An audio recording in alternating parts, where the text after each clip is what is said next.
Hello, everyone. Are we live? Can you hear us? If you can put your message on the chat, just give us a nudge out there. We'll know that you can hear us.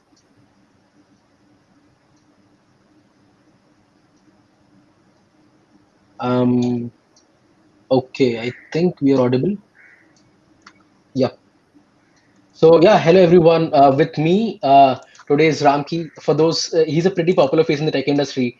But for those who don't know about Ramki, Ramki is the co-founder of Zeta. Okay, Zeta is a modern banking solution, and beyond Zeta, There's an interesting data point that a lot of people might not know. Ramki was one of the co-founding members when CodeChef was started. Okay, he played a very integral part back in 2009, and supported us for a very long time. He has been a sister company of CodeChef, and it was a part of Directi Group. And coming on to Zeta, it's a modern banking solution, and it's popular for kind of giving solutions to the financial institutions, be it banks, new banks, fintechs, and all. With its new product Tachyon Suite, they aim to kind of provide a modular debit, prepaid, and loan processing solution with an integrated mobile app. And this sounds like a lot, and the team that is making it work, the leader of that team is with us today. Feel free to keep putting in your questions. This is really great. We have a good audience out there, so yeah, over to you, Ramki. Can you, just introduce yourself to the audience once? Yeah. Hi, Majid. Thank you so much for giving me this opportunity to meet the fellow co-chefers. I think, hi, everyone. Really good to meet you today and talk about Zeta Tech and any questions you may have. I mean, I'm looking forward to this opportunity ever since I had co-chef reach out to me for this, and I'm very glad to be here. Yeah. We are equally glad and thankful, to you for coming on board as a part of Conversation with CodeChef. Yeah. So I think, we have received a bunch of questions from our community. Okay, they are around, a bunch of things related to Zeta, around the fintech industry, around getting placed, developing skills and all. So, and around competitive programming as well, of course. So we'll be covering all of them. I have a wonderful team who has been supporting me today. So let me acknowledge them first. I have Karan, Arslan, Sukanya, Shutali, and Shelly, who's working on the back end, the team who's making it work. So kudos to them. Okay. Now, without any further ado, we move on to the first question of the day that we have from Jayesh. Yeah, team, if you could please, kind of put it up. Yep. Okay. Okay. I think there is some. Yeah, fair enough. I'll just put this question across, and I'll let Ramki answer this. How did you transition from being a coder to become the CEO or maybe CTO of Zeta? Yeah, Mudit, yes, and the quorum. I'm CTO of Zeta, not CEO of Zeta. But yes, uh, I transition. I probably didn't transition. Okay, I'm still a coder.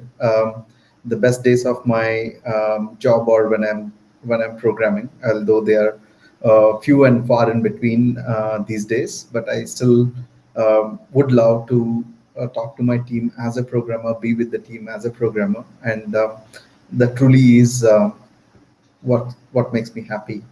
So yeah, in addition to programming, probably being a CTO of Zeta, I have to play to various responsibilities, and I do fulfill them. And I believe that any such additional responsibilities that I wear and bear, I think they are all my transitioning to them predominantly comes from uh, a kind of a pursuit to make difference through technology. Yes, I can write code, I can create some technology, but what is the end goal of it? What is the purpose of it? Okay, when I just look at it, I just realize that okay, it's not only important to create, but it also need to be delivered. It also need to be delivered to the people in need of it. And with that, I have explored, how it could be done. And I did my very first startup while I was at school in Bits Pilani, and while doing that, we realized that okay, there are lots of motions after you create technology that takes you to the customer and the feedback loop from customer to the technology.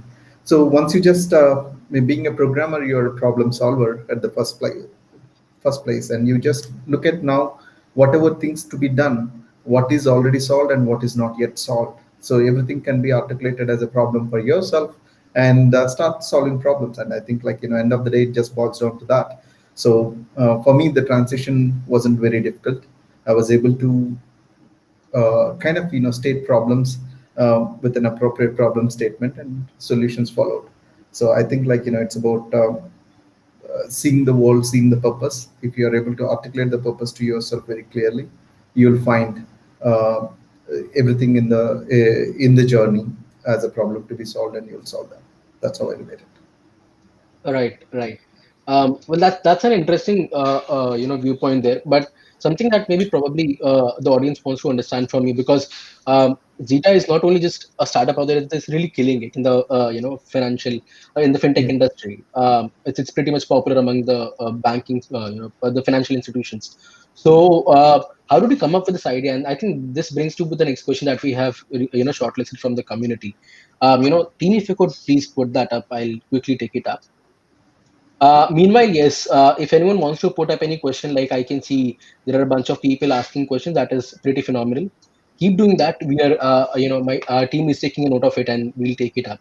Uh, yeah. So this is the next question. What was your initial idea for Zeta, and its goals, and how has it changed over the years? Yeah, if you could elaborate on that. Yeah, absolutely. And thanks for this question, firstly, Mudit and Coach Sheffers.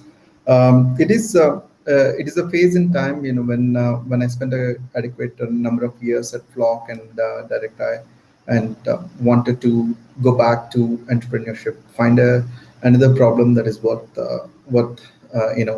hundreds of engineers' time to solve. So something that is big, complex, and not ventured into, and something that would have a very lasting impact, and something that is founded in the core technical concepts or technology that is hitherto unknown.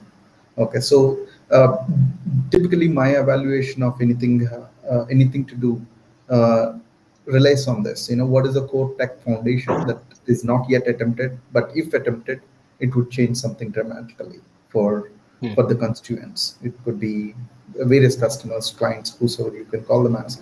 And when I started exploring it, I took a good long from July 2014 till April 2015. That was the break I have taken to explore what to do next, what is valuable that I could get involved into, and did a lot of explorations with Bhavin on various ideas, and stumbled upon this entire notion that, okay, the entire payment networks that world relies on are pretty archaic, and are marred with lots of problems, and lots of issues that make them inefficient, in many cases ineffective as well.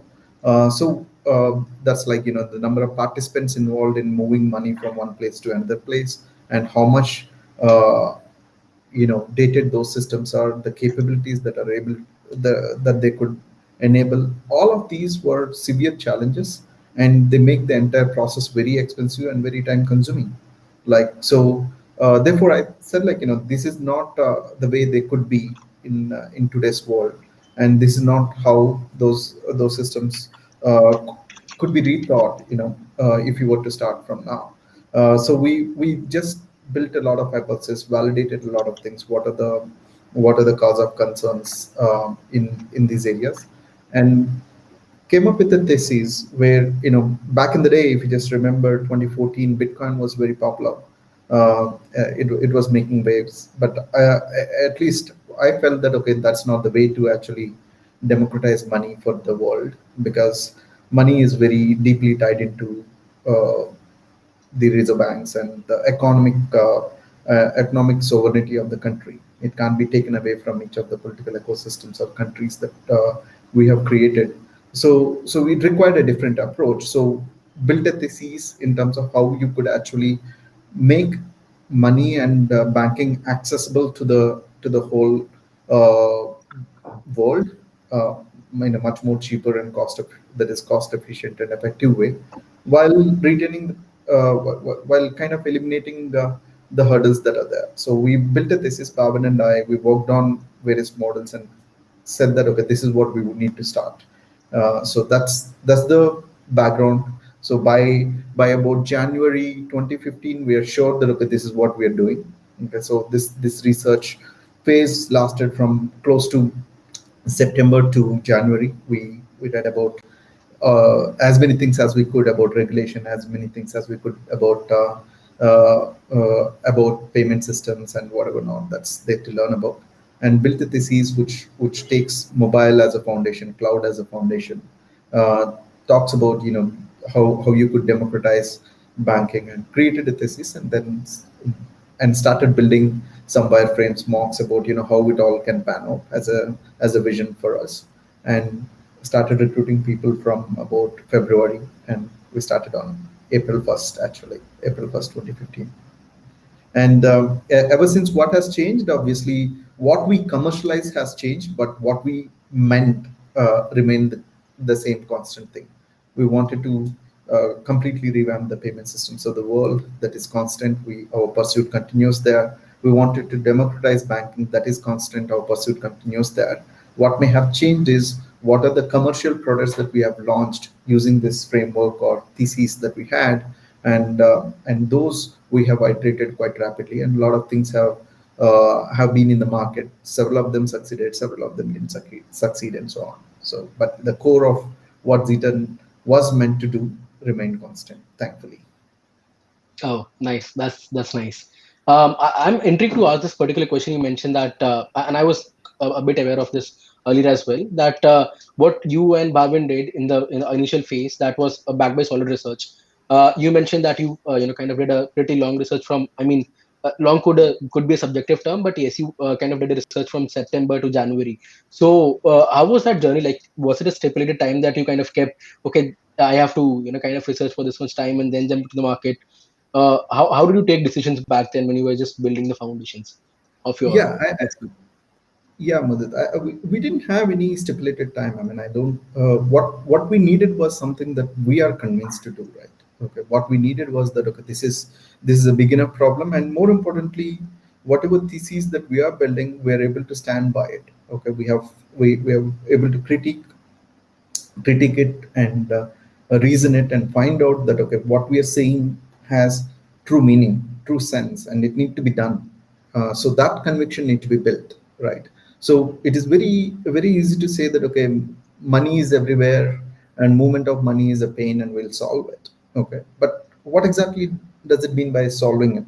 Okay, so where does the solution emerge from? Okay, what are the Mm. fundamental points, those invariants in your solution that make the pillar foundation for whatever you're going to do thereon, right? So those should be very well researched, well founded, and they should have strong bearing, and should have at least a shelf life long enough that you can call it a company. Okay, you can just create a vision statement, factoring in those things, and deliver the difference that world can enjoy for a long enough time, right? So that required us to go through a lot of factors. Okay, whether it is regulation, whether it is technology, whether it is knowledge of existing products, and so on and so forth. So, and we used to pretty much every day spend an hour. Okay, I used to do a lot of reading. Bhavani used to do a lot of reading, and we used to compare notes. We used to argue. We used to uh, discuss algorithms, data structures also in some cases. But we used to discuss how these things actually come together to make that lasting difference. Why one approach would not survive, some other approach would survive, and why what might be looked fairly by a regulator, and what might be actually denied by a regulator. I think like those a lot of things a lot of things required answers, and I think it's not a time bound exercise. More like by now we know that okay, we have enough to start, and enough to also feel like it will be a journey that is going to be worth our effort. So both of those were the conditions that we were validating, and I think we built that strong conviction before we took the leap. Okay, okay. Thanks. I mean, this is something that a lot of people struggle with, and thanks for this, this particular answer. I think I'm tempted to take this for a pretty quick, short question that Karan has asked on LinkedIn. What do you love more, technology or managing people?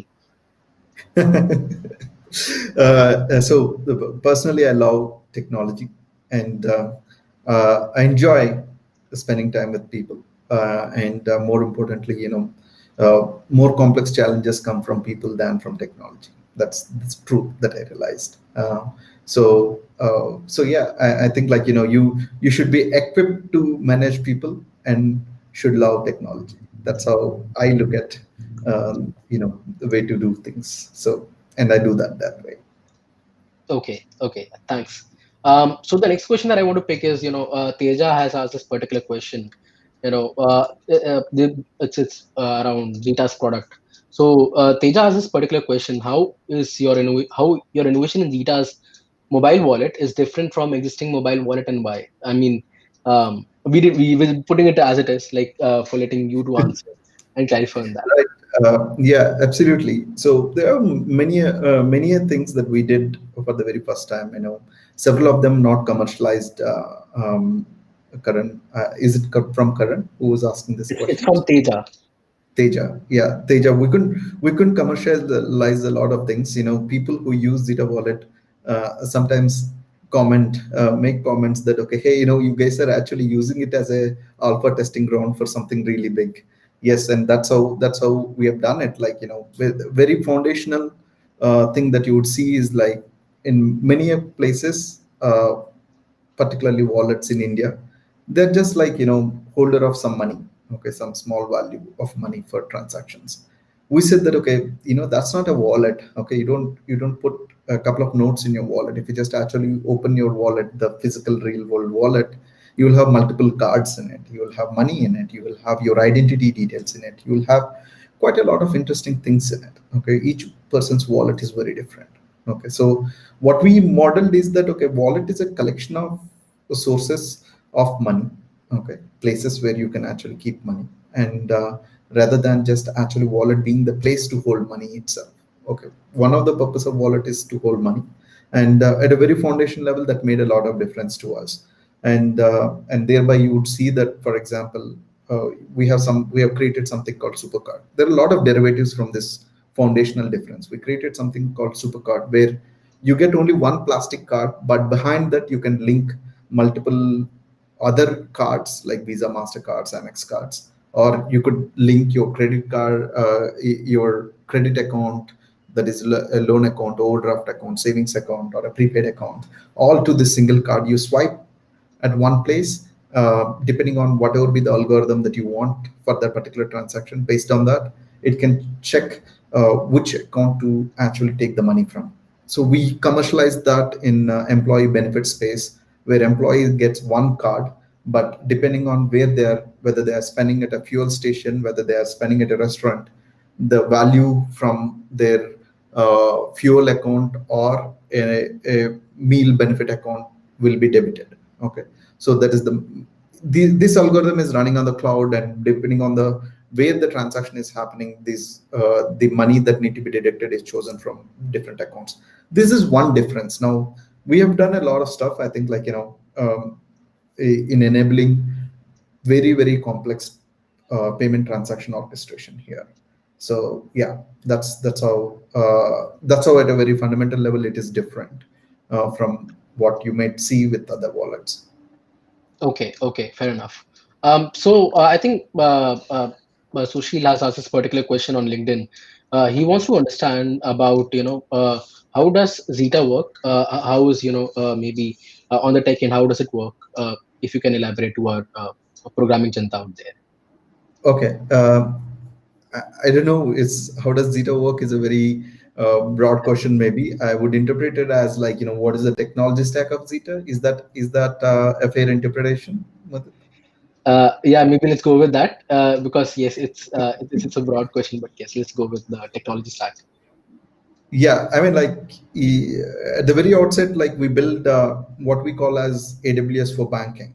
Okay, so in some sense, like we are building the complete PaaS layer, platform as a services layer for banking, and on top of that, we create a SaaS layer for banking, where a bank can come to us and say that I want to set up a bank from day zero of the bank to whatever be the time that they require to service millions of customers. All of that can happen on Zeta without a bank having to ever touch a hardware machine or touch a software to install.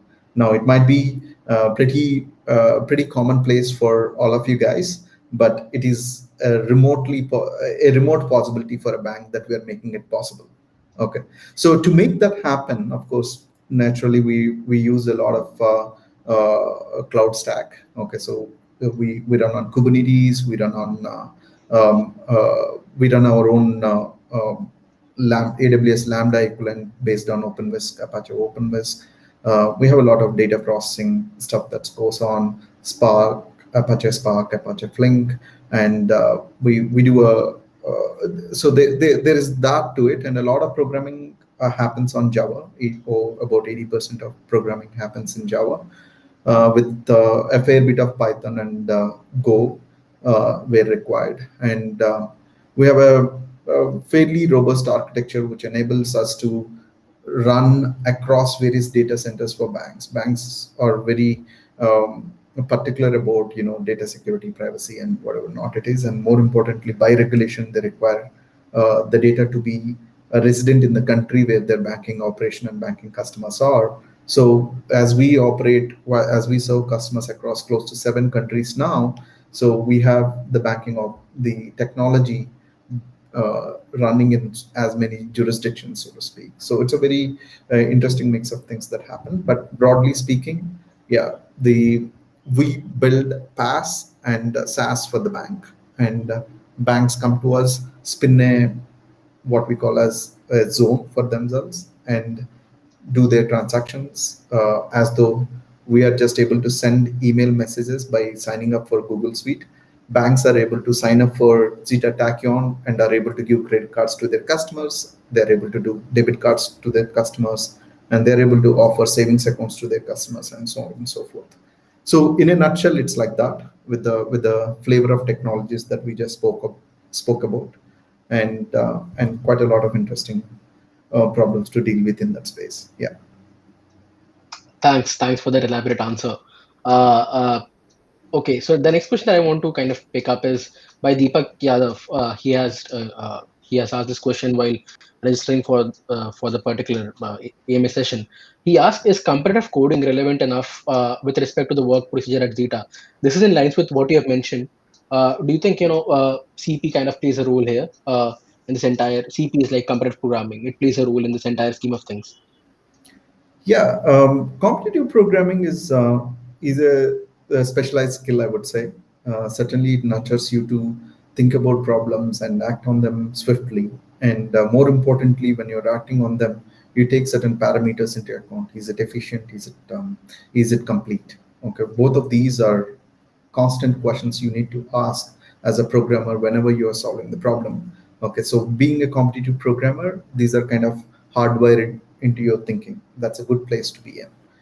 Is it sufficient? Probably it's not sufficient, but is it helpful? It's extremely helpful. Okay, Okay. being part of it. So that's so the relevancy can't be understated. So I love it if people from competitive programming picks up a particular problem. I see that, okay, certain traits of that solution are evident. Okay, so it will be efficient, it will be complete.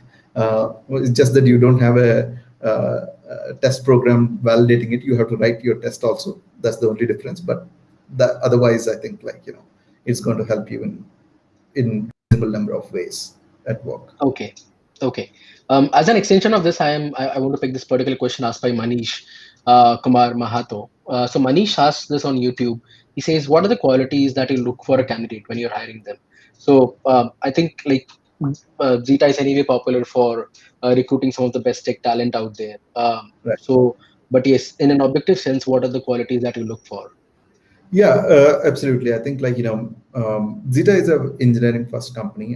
One thing I say is that, even if you were to be a sales executive, you're probably a programmer at one point in time in your life, and an engineer more sure, first sure to be an engineer. So we celebrate engineering. We kind of want people to think about each problem as though an engineer would think about the problem, which essentially is taking into various constraints, various aspects of the problem space into each solution that you're proposing. Now, what that being said, the critical things that I would see is I could state them as four things: smartness, whether the person is inherently smart and is able to solve the problems effectively and effectively, very importantly, efficiently, following next and quickly. So those are the things that define smartness for me. And then most smart people need to acquire humility. That's very important in a workplace, especially when you're surrounded by many smart people.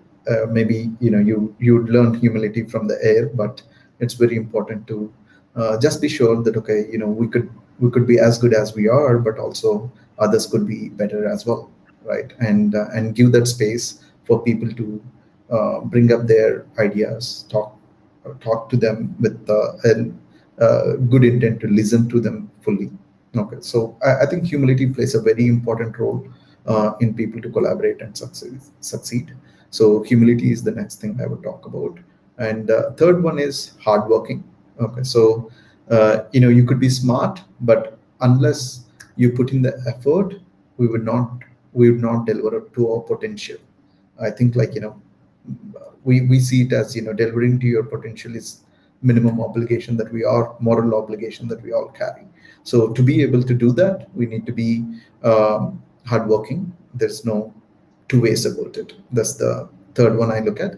And with all of this, to be able to discover problems, to be able to identify right problems to solve, you need to be curious. Okay, curiosity is the fourth thing that I talk about. So unless you're curious, you're always second to someone because someone else is thinking about the problem. Okay, so if you are thinking about the problem, you're solving the problem, then you have everything sorted. So I think, being curious helps you discover problems, helps you discover problems in the solutions, and so on and so forth. I think curiosity is the thing that is going to enable you to progress. Okay, so smartness, humility, hardworking, and curiosity. These are the four things I say. Okay, thanks. Well, I mean, this particular thing that you mentioned while you were answering this question, that I think this is you mentioned that all of us have a moral obligation to make an impact directly proportional to our potential. I think this is one of those things which really kind of hit me hard when I joined Directi, Yep. and I'm really very much fascinated by it. And I think even when I see people at Zeta kind of pushing themselves to deliver the best out there, it is pretty much fascinating. And thanks for answering this question. Okay, so the next question that I want to pick is, now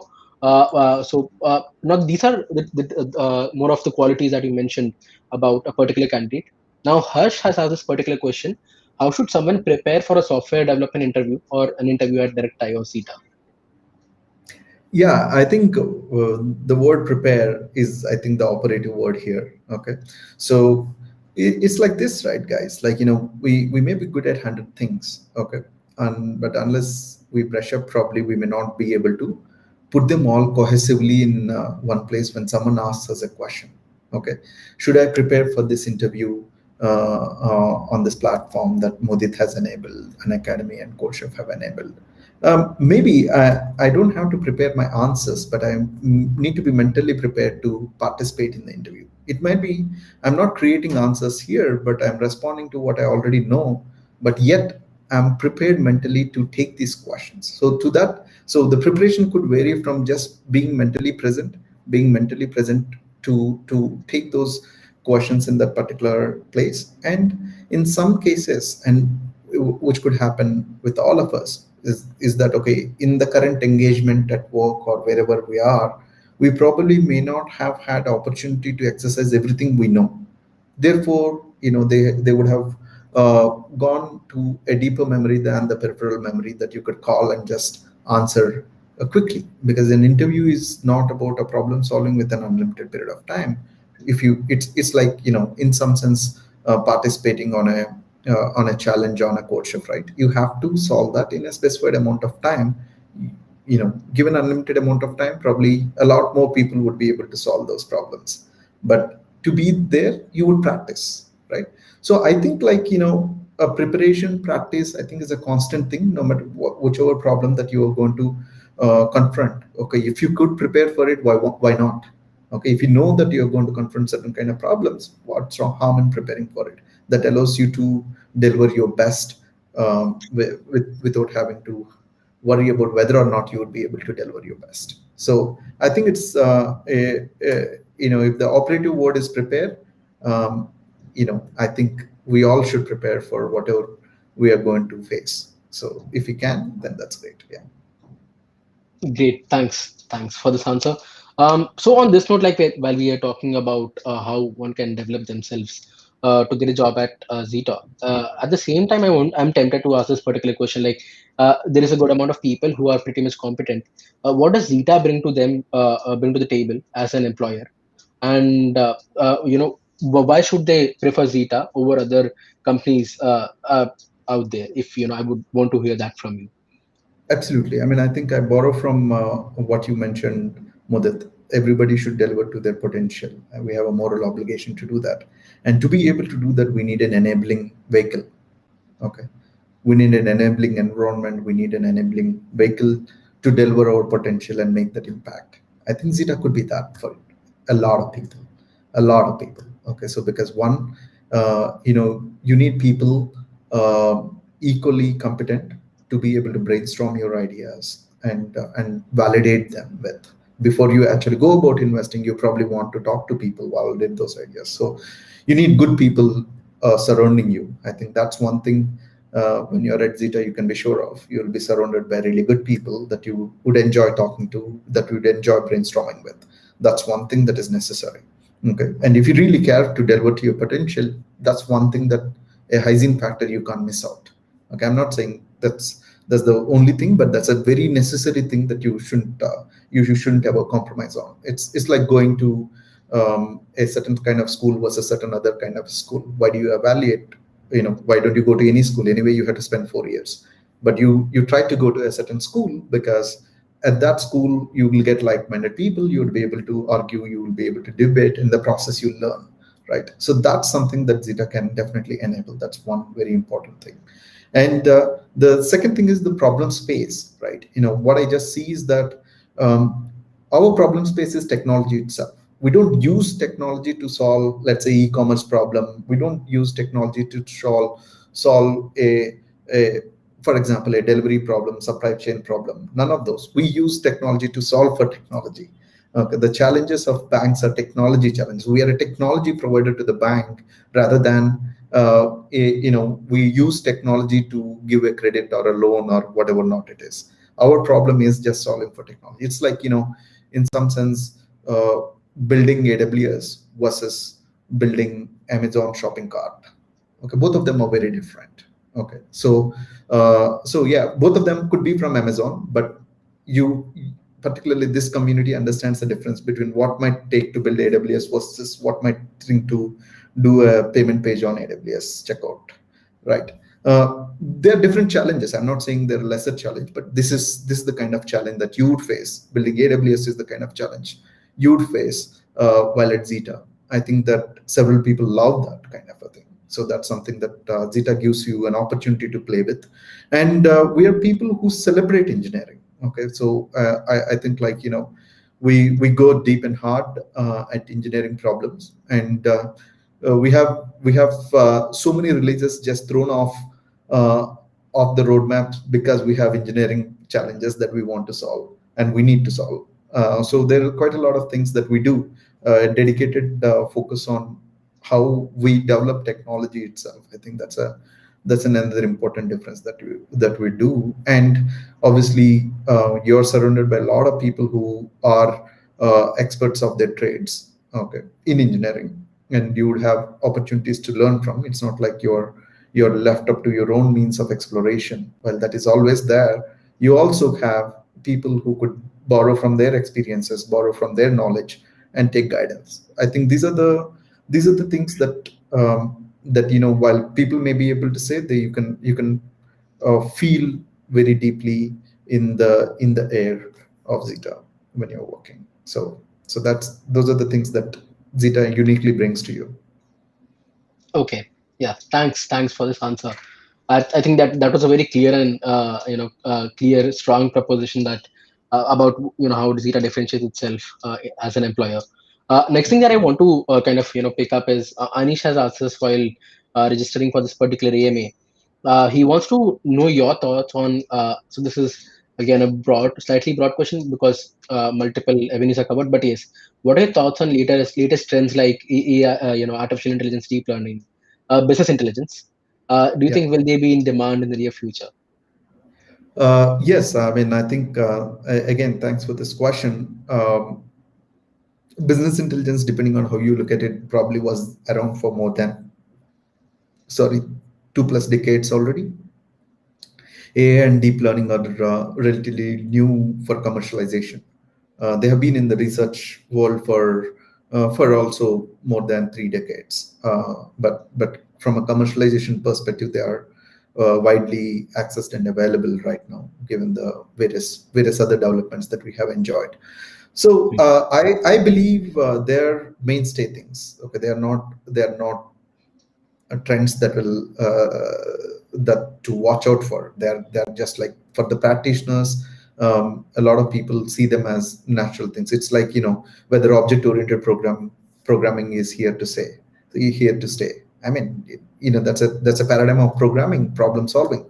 So that's always going to remain. Okay, much like how functional might also coexist, or object oriented programming might also coexist with that.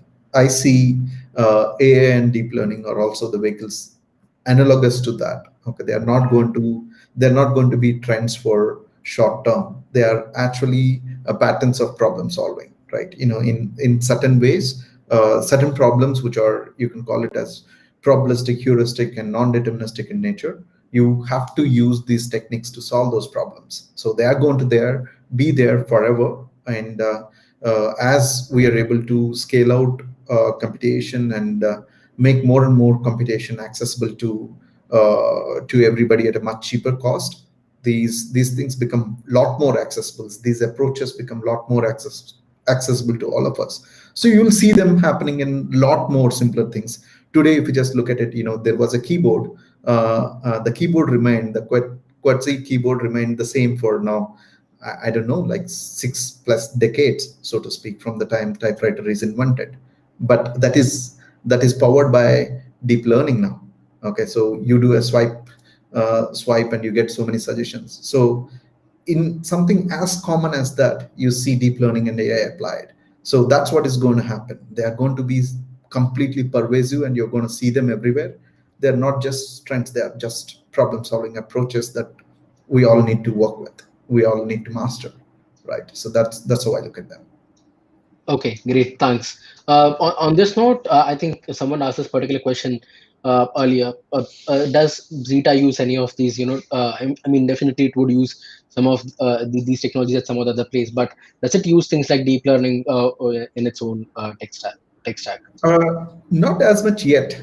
Okay, we don't use deep learning neural networks as much yet, but we have areas like fraud and risk control, which employ some of them. But given the strong authentication that almost all payment transactions go through in India, okay, we didn't have to go really deep into that. But we are now making such investments as we go deal with international transactions, which are generally less secure. We need to rely on these algorithms to make them at least prevent fraud, respond to fraud, and so on and so forth. So there's a lot of investment that is expected to happen in the coming few quarters. But as of now, the employment of these has been limited. We have ML. We do fairly good use of machine learning, but deep learning to a very limited extent. Okay, okay, thanks. So Akshay has asked this quick question. First of all, he says that I have used Zeta and it is quite super cool. Then he goes on to ask this particular question: will Zeta be available for retail in the future? Yeah. Yeah, Zeta will be available for retail in future, but we are a technology company for the banks. So you'd be seeing various banks giving products powered by Zeta. Zeta itself will not be directly a consumer facing brand, meaning you will see Zeta brand on everything that that Zeta powers, you'll see powered by Zeta. It's like Intel inside. You don't go and buy an Intel chip unless, of course, you're assembling a PC yourself or a laptop yourself, which is relatively rare these days. But back in our days, we used to buy a chip from Intel, buy a chip from Nvidia, buy a chip from whatever not it is, and assemble the PC ourselves. It's relatively rare, but nevertheless see Intel inside. Zeta is like that. Okay, hardcore technology that powers large businesses, and you will see them as powered. All those businesses claiming they are powered by Zeta. That's how you're going to see the powered by branding of Zeta. So we have a lot of banks are working with us as we speak, and you're going to see a lot of products incorporating Zeta's technology in their end consumer offerings. Okay, okay. Thanks for that answer. I want to take this next question that Joy has asked. I think you touched upon it slightly, but yes, I'll pick it anyway. So, Joy asked this particular question: since you are closely involved with the fintech industry, what are your thoughts on cryptocurrency? Uh, Yeah, yeah. Cryptocurrency, I think, I spent a lot of time way back in 2014, as I was just saying, evaluating both Bitcoin and several altcoins, uh, and I see it as two different things. One is technology, and the other is in terms of the problem that they're trying to solve. Not the technology itself. Technology is means to an end. The means to an end. When I just look at it, I felt that it is. Um, it is met with a lot of challenges to wide scale adoption, right? So what I feel by that is that, okay, money is not independent of economic and political sovereignty each of the countries require to operate. Okay, we have a socio-political ecosystem, and money is very, very tightly weaved into that. Okay, right, and you can't just disassociate that from that fabric. Okay, it's hard to stand by in itself. So it's realized by a lot of people, but nevertheless, certain forces try to still push cryptocurrencies, which are not regulated. Okay, uh, but crypto as a technology, the technology behind cryptocurrency could be employed, but there in isolation, if you just look at technology that is behind the cryptocurrencies that could be employed, the wide scale problems that could only be solved with cryptocurrency are fewer. It's a wonderful technology, but there are enough alternatives for the problems that it could be employed for. Okay, enough alternatives that, so therefore it doesn't stand out as a necessary technology. It is valuable technology, but not an essential necessary technology. That's how I look at it, right? So the currency itself does not stand, according to me, according to whatever I could understand over a period. And the technology is not an essential technology. It can also, it's not like, for example, the techniques of deep learning. Okay, where it's a class of problem solving techniques or technology, you may call it as, and they are going to remain. It's like mathematics is going to remain. Okay, but the same thing when I just look at a cryptocurrency, yeah, the cryptography is the technology, the application of that is cryptocurrency. That application, I don't see a long standing one. The cryptography, all the principles of it are very commonplace things. They're there everywhere, and they will be employed. So there are alternative ways in which extracts of this technology could be used, per se. So that's my overall take on the possible on topics related to cryptocurrency. thanks. Yeah, I think so. There's this question. I mean, it's slightly. I think I'm not sure how you would answer that in short, but I'll still take it up for you have a better insight here. So Deepa asks this question: what are the important points to be kept in mind while converting an idea into product?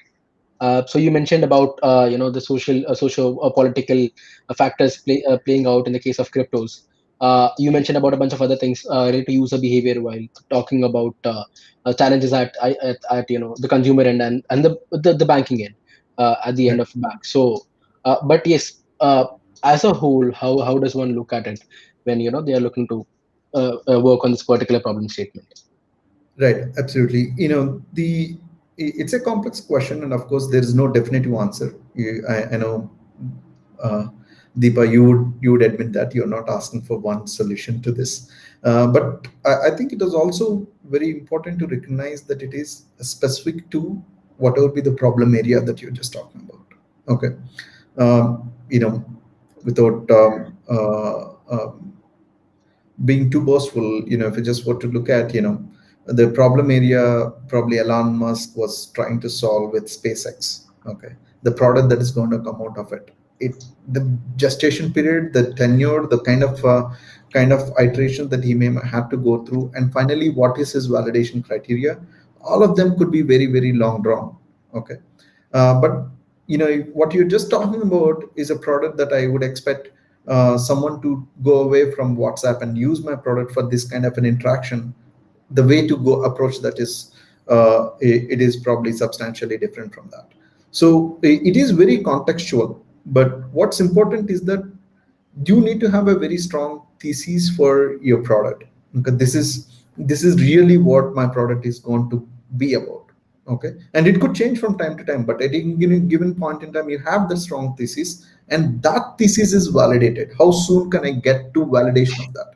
And when you're trying to get that validation, how much can I take off my biases out of this and say that, okay, this is validated, or I'm able to validate it, or you be truthful whether you have validated it adequately, for you to say that, okay, this is really the thing I will further go and invest in. Okay, so the time to validate your thing, you be very critical about that. What is my validation condition? That once this idea, when I just put this structure to it, this is, I'm giving this structure. It is not the full blown picture. I have a core thesis that's going to make this work. And if this is the core thesis, this can be validated by a customer, by a prospect, by these criteria that I'm going to use for that validation. Be truthful to that. Be clear about those aspects. And once you see those feedback, then you can say that, okay, this is good enough to commercialize. Okay, that's very important. And then when you go into so then you could say that, okay, I moved from product discovery, now I need to go to product market fit. Okay, so the product discovery exercise, you need to have a strong model that is specific for your product, that would be specific for your product, a strong model that gives you, this is the criteria. If I meet, it is a valid product that I can take to product market fit evaluation. So that's an important phase, I would say. Okay. Like I'm tempted to ask this particular question. How long did it take for Zeta to achieve its product market fit? I mean, if you can. Yeah. So Zeta, fortunately or unfortunately, for Bhavan and me, it is not the very first product that we're working on. We operated with we started with the thesis. We're solving for a problem area, not for a particular product. Okay. We did a lot of products based on the problem area, right? Based on the platform that we wanted to create, we did a lot of products. Like, it's just in many cases, Mudit, I give this example. If you just look at Android is not the final product. Android is an enabler for mobile operating systems, for mobile vendors, so as to create an enabling platform of an ecosystem of products, ecosystem of services that people can benefit from, and enables stronger adoption of mobile as a means to interact, communicate, and compute, right? That is the principle behind Android. Okay, when they just conceived, Andy Rubins and others, like, they wanted a universally accessible operating system and an ecosystem of applications and services that could benefit a mobile consumer. Okay, so that we accelerate adoption of mobile. Okay, mobile is going to make a big difference, but if we fragment the technology space, what Nokia was doing, what Apple was doing, what everyone else was doing, everyone was creating their small ecosystem. Samsung was doing small ecosystem. That fragmentation actually hampers the widespread adoption. The true potential of mobile will not be realized by world at large. Okay, so if you take that problem statement, you approach the solution by how rapidly can I enable. So our validation point was that if you approach the problem in these ways, how many thousands of applications or interactions or solutions or products can you enable? That was our question. Because as I said, we are a technology company, we are not a end mile company. We need our validation for our technology is that if we do it this way, is it cheap, is it efficient, will it scale, and will it enable, more importantly, will it enable our customers to do hundreds of things that they imagine they could do.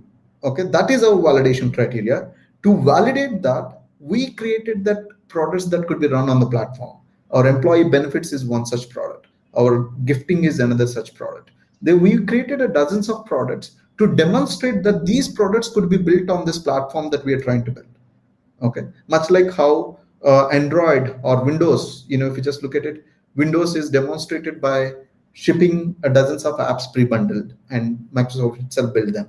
Android is demonstrated by building up dozens of apps that they built and said that, okay, Android enables all these things on a mobile device, so therefore it is a worthwhile platform, so to speak.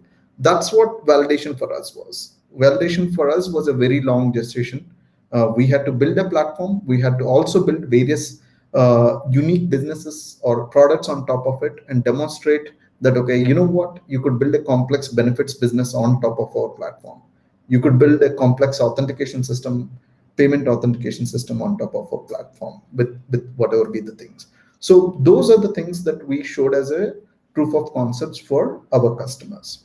So that's the journey that we have taken. And in the process, our validation was significantly, because it's a technology platform play, a lot of validation was in brainstorming and prototyping what products can be built on top of it. So we have internally, for example, prototyped 40 plus ways of making payments. Our platform should enable them. Not all of them are commercialized, but validation for us about the platform is that can all possibilities be enabled by the platform? Is it rich enough? Is it going to come in the way, or what it's going to do? So those are our validation criteria. Okay, thanks. This question has been asked by Shekhar. He asked, "What is the single most impact-driven decision you have taken in your career to make who you are today?" I think moving on to from Zeta to Ramki as a whole. Yeah. So single most important decision. I remember this. I mean, particularly very um, uh, back in, I think, 2000, year 2098 to 2002 was my undergrad years. Okay, year 2000, I remember taking my, back in the day, I don't know, you guys may have slam books or not anymore. We used to have these slam books where, whenever we meet some good people or whatever, not when friends Yeah. depart or whatever, we write. So I used to have this orange slam book, whatever. Uh, Vividly remember what should I mean to the world, or what should I mean to anybody at all. Okay, so I just started jotting down some points, and just realized that, if I'm not creating something, I can't say that I have done something.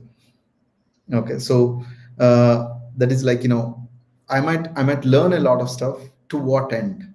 Okay, to my self satisfaction. If I'm learning, that's great, but I didn't want to be about myself. I wanted it to be about something bigger than me, right? Okay, whatever I may be, but it should be something bigger than me. I just plotted, what options. I go to higher studies, I go to a good job, I go to whatever be the paths that I could trace. I just looked at all of them, and I felt that, okay, the only means to creating a lasting and valuable impact that is disproportionate to my contribution is to be an entrepreneur. So while it is important to contribute to my potential, but being an entrepreneur, you could, if done right, create a contribution that is even disproportionate to your potential, much greater than your potential, because you are able to streamline a lot of imagination, bring together imagination, aspirations of a lot of people to achieve a lot more greater things. So that's when I chose that, okay, that's the only way to go about with it. Okay, it's nothing shorter than that, nothing lesser than that. So that's the only way to go about with it. So we could all do our great things by being together with our friends, being to with our colleagues. But if you were to mean something bigger than what we each of us could be, Collectively we should aim something bigger, and entrepreneurship is an enabling force for that. So that's when I chose that. Okay, that's a vehicle I'll choose. There might be other vehicles, but that's a vehicle I chose. That's what it is. Okay. Yeah, that's Um, 2000. okay. But then, like you made your first startup around during your undergrad days, as you mentioned, and then you went on to work to start Zeta Yeah, around a decade later or so. right, So right. that was a like long period of patience out there. So, so you can I mean I just want to understand, you were continuously preparing for reaching that entrepreneurship stage with a much powerful skill set at your disposal, or what exactly was going on in your mind back then? Not quite. I mean, so 2000, I was there. I had to prepare myself because I come from this humble household. We don't have, I think, means to capitalize and means to invest in any business. I needed to build certain capital base. Back in 2000, I had fairly no knowledge of investment bankers, and seed and angel investments are not as accessible or known. Let me put it that way. Okay, maybe they were there happening in the valley. They were happening in the valley. Google is by then already a very well known story. Okay, and Yahoo's and a lot of things have happened. So there is enough information about that, but I not that I have digged into deep enough. Internet is not as widely accessible back in the day.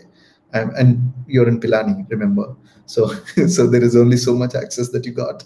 But that being said, I think, like, I didn't quite venture into just starting right away, but I wanted to prepare myself, and I graduated in 2002. Okay, that's when for back in the day, there was September 11 had happened, and entire economy has dramatically collapsed, and very uncertain times. So that's when I graduated. So 2002, I think pretty much everyone mm, had their job offers pulled off by the respective companies and so on and so forth. So I just what's important for me is that to gain confidence from my parents. They don't know what I was doing in Pilani, and I'm not a 10 pointer. If I were a 10 pointer, people would very quickly understand that I'm studious, maybe. But if you're not a 10 pointer, you need to give confidence to your parents that you are self-sufficient, self-reliable, so to speak, self-reliant. Okay, so I required to show them that, okay, I could get a good job, and show that, okay, I can be relied upon to make my own decisions. So I took that path, did a job for a short stint, and came back to BITS again to pursue my masters. That's when I did my uh, first startup. Okay, the BITS announced the first technology business incubation cell. We are the first, me and my friends are the first incubators of BITS, and we started our first venture there. Continued it until 2007. I personally exited. The company exited through an acquisition by a public company in 2008, but I exited in 2007. So that was due to certain personal reasons at home, that required me to actually put money on the table. With one of the things with startups is that you not be very liquid. Okay, but you do may have to put some money on the table.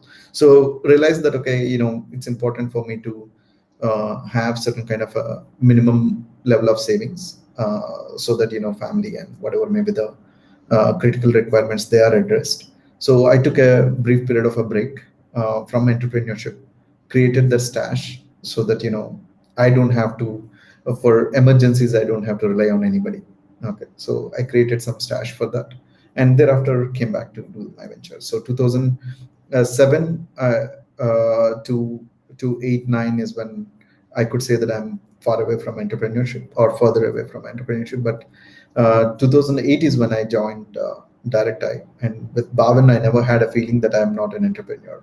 He allowed me a lot of latitude. I was able to make a lot of decisions for Flock, made me for back in the day .pw, and various things. I mean, I never had that notion. I may be taking home salary, but I never had this notion that I was not an entrepreneur.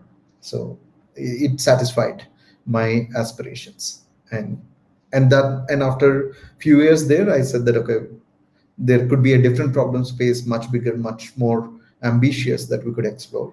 That's when I took the break. Okay, okay, thanks. I think that was quite an. I think a lot of people go through this particular phase, and one important thing that I kind of caught from your message is that even you graduated back in, in the midst of a financial crisis, and the batch of 2020, 2021 is kind of facing a similar kind of issues at this point in time. So it's like you have a sitting testimony in front of you that. Your future is not getting jeopardized because of one small incident. I mean, it's not small, but yeah, you can eventually make it there. Yeah, So absolutely. I mean, Mudit, I think it's a pertinent observation for probably the audience of CodeChef and CodeChefers at large. I do think that okay, the current climate, even if you are seeing some hardships in getting placed and being part of what is the formal job ecosystem, I think it is going to not last too long. Already, I see very strong uh, um, come back from several companies and recruiting hard. We are recruiting. We interestingly, Zeta grew more than double during this in engineering. We grew more than double in this 9 months of lockdown. Okay, we so much so that if you know what to reopen offices, we can't accommodate all our employees. But yeah, there are several companies which are doing good, and they would be able to offer you really good roles. But at the same time, like even if that means that not too many companies might be there yet. Please don't have to you lose your heart over this. I think uh, it's at least what I thought is a learning journey. Maybe my undergrad program is a 5 year program, and I'll spend 1 more year learning. Okay, several of you probably may have given the time in preparing for a JEE or whatever be the examination that you're preparing for. Think of it that way.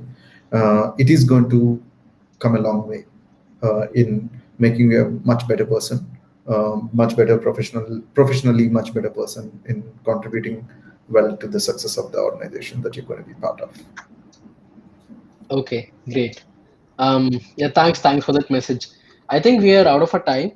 We have a couple of questions. I mean, I'm not sure if you can pick it, but do you have room for one or two more questions, uh, Ramki? You could go on with it. I mean, assuming your time permits.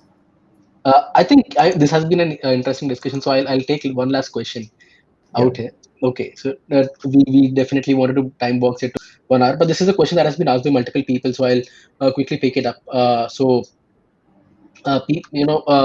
Folks have asked, skills that are needed on the non-technical end to become a successful entrepreneur. So if you can, kind of answer this for the audience out there. Yeah. Yeah, technology or knowledge of technology is an essential, but only one ingredient uh, to be able to execute a successful venture, right? You obviously know it, and that's why you're asking.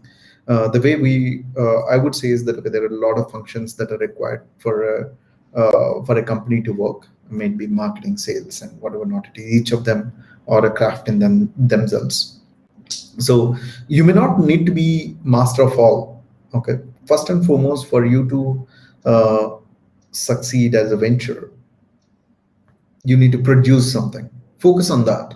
What is it that's going to make this company be different, be valuable to its customer, right? So this is what's important is that, okay, to be able to, I'm assuming that okay, you're coming up with an idea. There are, of course, by the way, every company need not be a product company. Every company need not create new technology. Every company need not create new product. There are thousands of opportunities for solving problems for a customers by means of services. India has a huge service economy, and there is a lot of opportunities still unmet there. Okay, but very often startups imply some product or some technology or some kind of a program that delivers to retailers, the retail customers. I think that's how we're substantially prejudiced in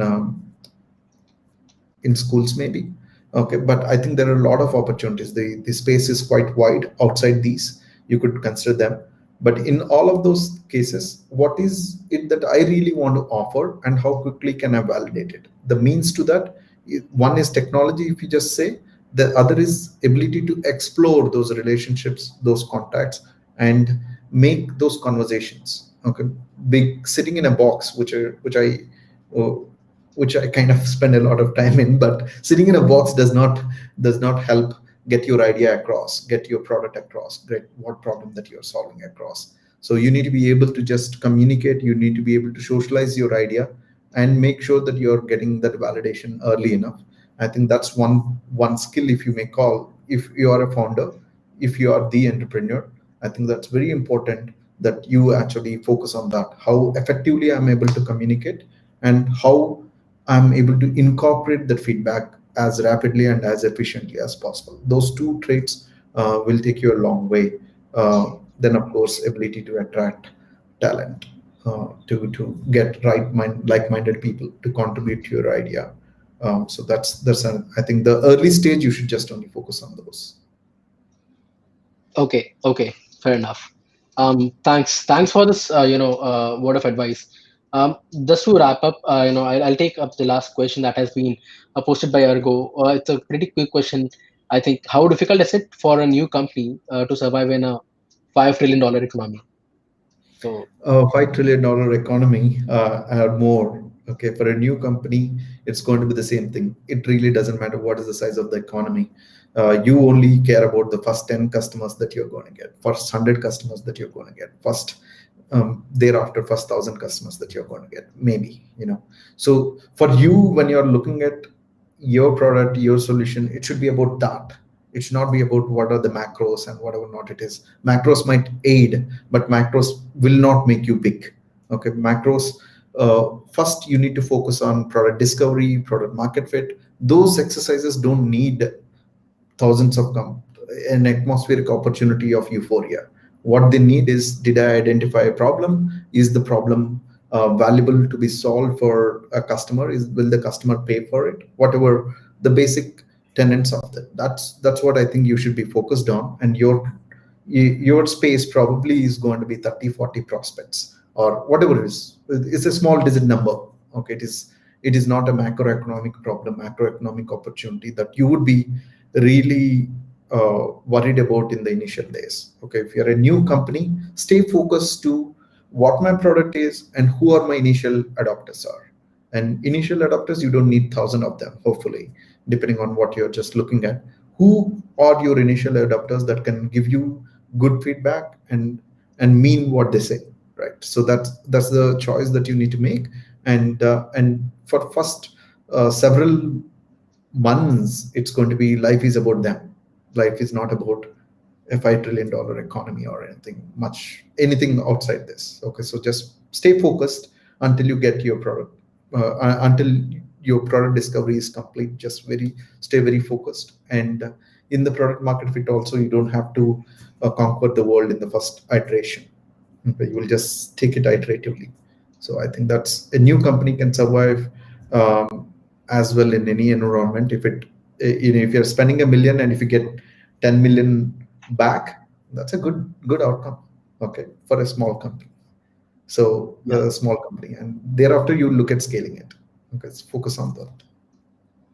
Okay, okay, thanks. So, well, this has been a pretty candid and interesting conversation with you. I think while I'm wrapping this up, I definitely need to thank you for being with us today. I thank you on behalf of CodeChef and the entire community which is out there on all the platforms who are watching us right now.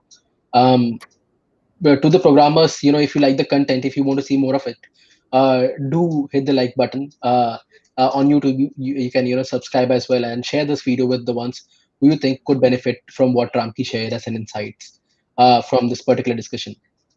Thank you everyone. Have a really productive Sunday ahead. Yeah, Thanks. thank you everyone. Bye bye. Thank you. Thank Bye. you. Bye.